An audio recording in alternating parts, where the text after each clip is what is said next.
This is Dormouse03 continuing my Max Payne 3 hardcore walkthrough, and this is the second part of Chapter 4.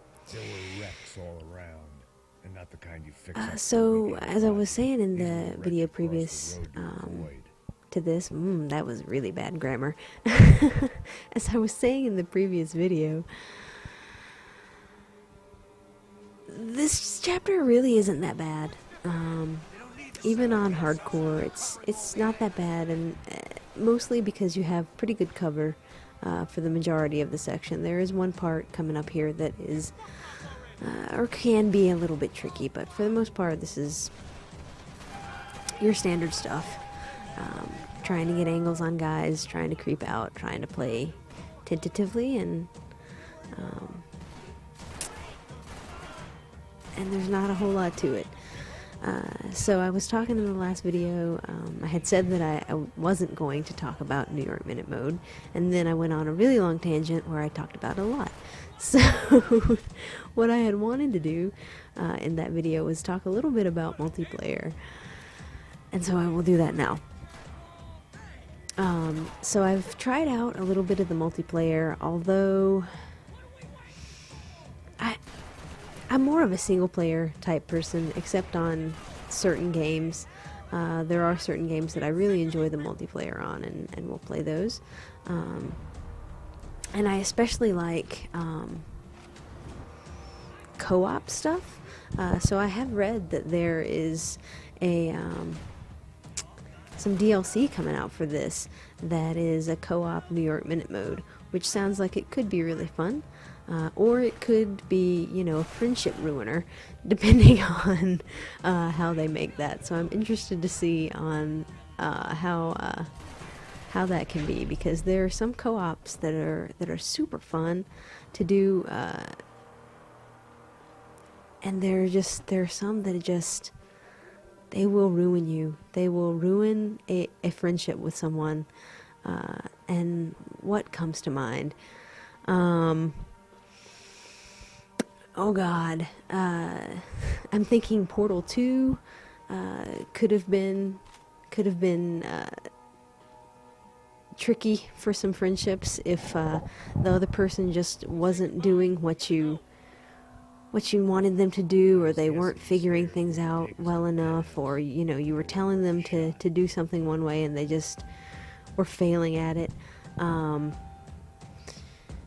Some of the Resident Evil 5 stuff on the hardest difficulty settings, those professional modes, there were some spots in that were just brutal, and you both had to be really good, and you had to be communicating really well, and sometimes even then you would just get screwed. And I'm thinking about the boss fight against Jill towards the end of Resident Evil 5.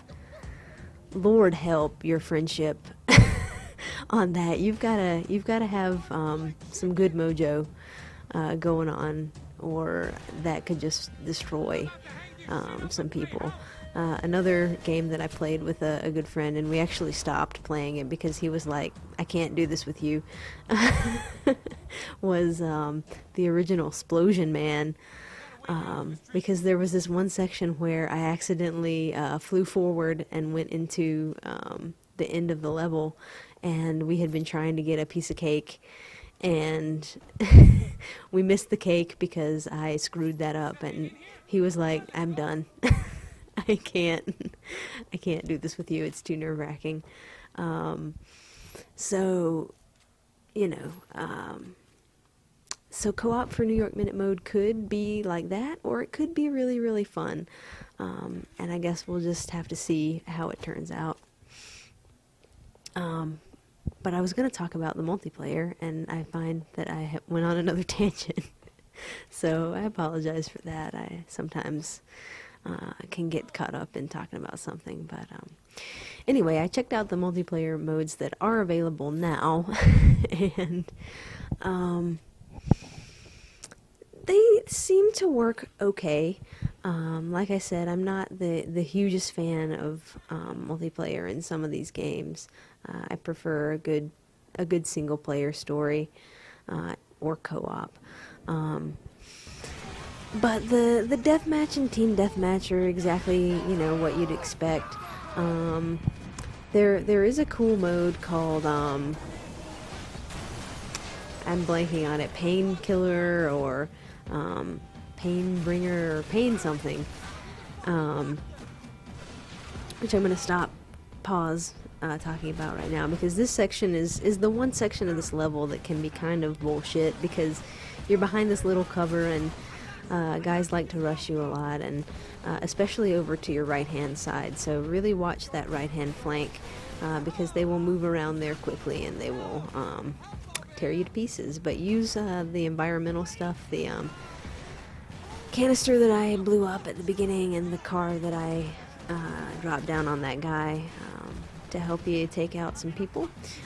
Blind fire as is appropriate, and watch that right hand flank and you should be fine here. See, look at that guy trying to get around on me, and he succeeded. Very good on you, sir. So I thought I had killed him.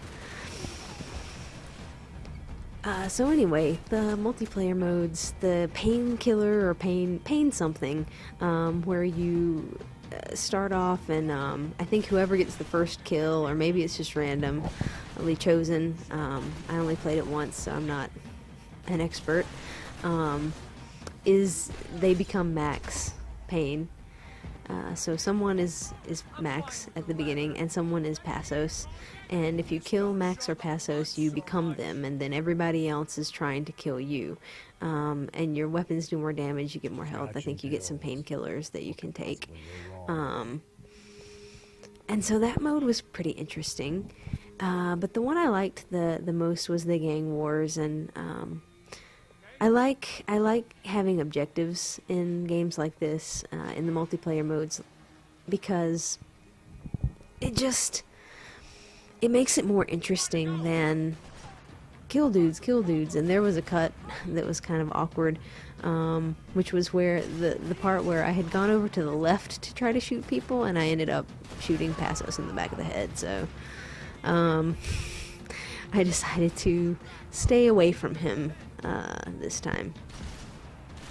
So yeah, the gang wars I kind of enjoyed. I will probably talk about it in another video when I have a little bit more time, but I enjoyed it, and it's got a little bit of a balance problem throughout the multiplayer modes, but I will talk about that in another video.